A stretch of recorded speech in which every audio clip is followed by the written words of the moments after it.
Do you love monsters? Do I love monsters? Is Doctor Who even good anymore? Well, you've come to the right place. Welcome to Doctor Who Question Time. Every week, usually on Monday and Fridays, I'll be answering your Doctor Who questions on each series of the modern era. On Friday, we'll be talking about Series 1, as at the moment we're reviewing all of those stories. And well, because it's the first. But as this is the pilot of the series, today I'm just going to be answering a bunch of random Doctor Who questions from the Discord.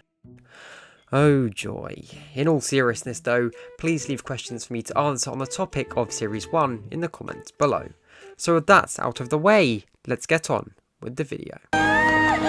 Don't worry Jackie, I'll save you. Phonebox from the Discord asks, how should a series arc be told? Well, it definitely shouldn't be told how Series 11 did it. I think the best example of a series arc tease is Series 3.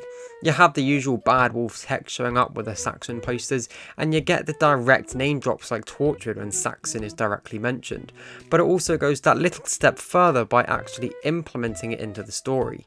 You see how they make contact with Martha's mum, and see how they tap the phones. You feel their presence within the story. I think Series 8 tried to do this with Missy, but it just became a cameo at the end of every episode.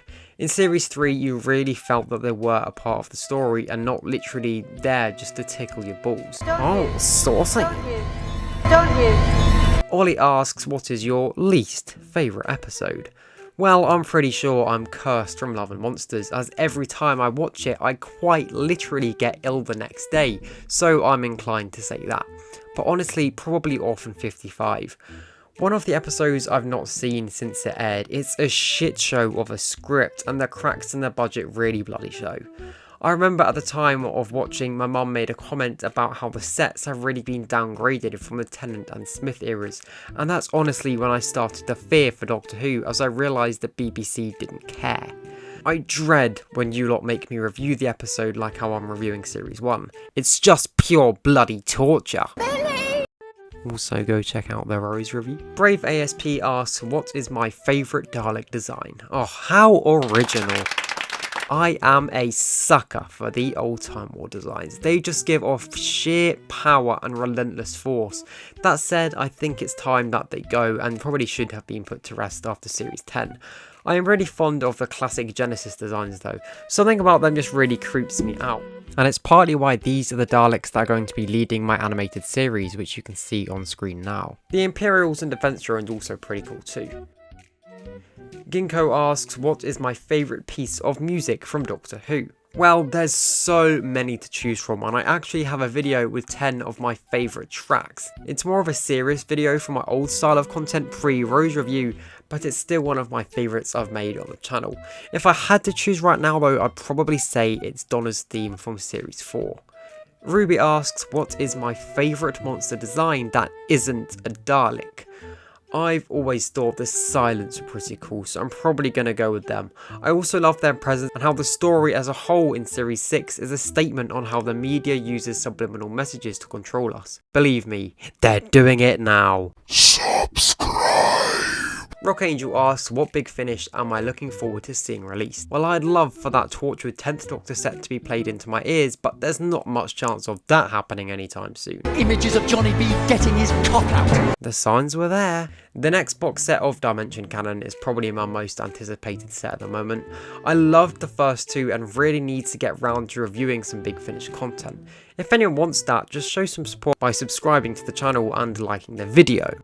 Pear Guy asks, and 5, very important, 5, don't let me eat pears. what am I most excited for? My channel growing larger than Thari's. Mario Bowser asks, only kidding! Assuming this question refers to the next era of the show, honestly between the 60th and Series 14, I'm a lot more excited for Series 14.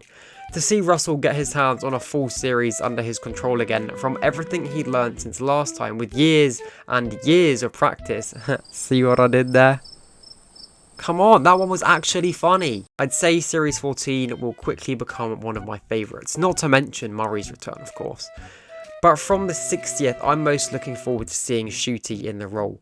From Sex Education and even that driving game, seeing his darker side is just really something. I mean, look at this clip. What the fuck did you come as, trombone or a girl? What do you want, Adam? I'm gonna fucking kill you.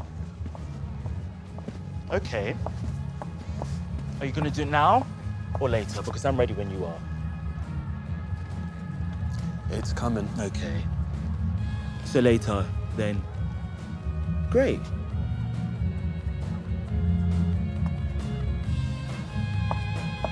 It's just pure Doctor. So yeah, for the next era, Shooty and the writing are by far what I'm most looking forward to. Corey Swain asks, which companion is the most relatable to me? Well, I'd say I'm most like Donna, so definitely her. The Box Set Master asks, which showrunner do I feel contributed most / best to the show out of the Moff or the Chib? Okay, now hear me out, I'd say Chibnall. While undoubtedly Moffat had better stories and writing, not to mention how he was there for longer and saw through 2 Doctors and 5 companions, 6 if you count River, which I do, his era just didn't really leave an impact. He was there to tell stories, which he does best. He wasn't there to necessarily add to the fundamentals of the show. Russell gave us the Time War and built the foundations for everything else to come. Chibnall gave us our first 6-part special series and played around with the show's history. He also gave us more original Dalek stories with Resolution and Revolution, alongside more original cyber stories like Haunting of Villa Diabombidum. Not to mention, he literally added another Doctor, one that I think most of us would like to see more of in some capacity. So I'd say that Chibnall contributed the most to the show out of those 2. Great question that was. Anyway, that's all we have time for this video. Make sure to leave me loads of questions for Doctor Who Series 1 in the comment down below for this Friday's video. Also coming out later this week is our End of the World review. Go and check out our Rose review if you haven't already. Now, that's all we're going to be answering for now in this video, and I know there were some questions left over, so those are actually going to be moved into my 700 subscriber special. So if you're interested and really want those questions answered, go and look there. But like I said, please leave me those Series 1 questions in the comments down below. Subscribe.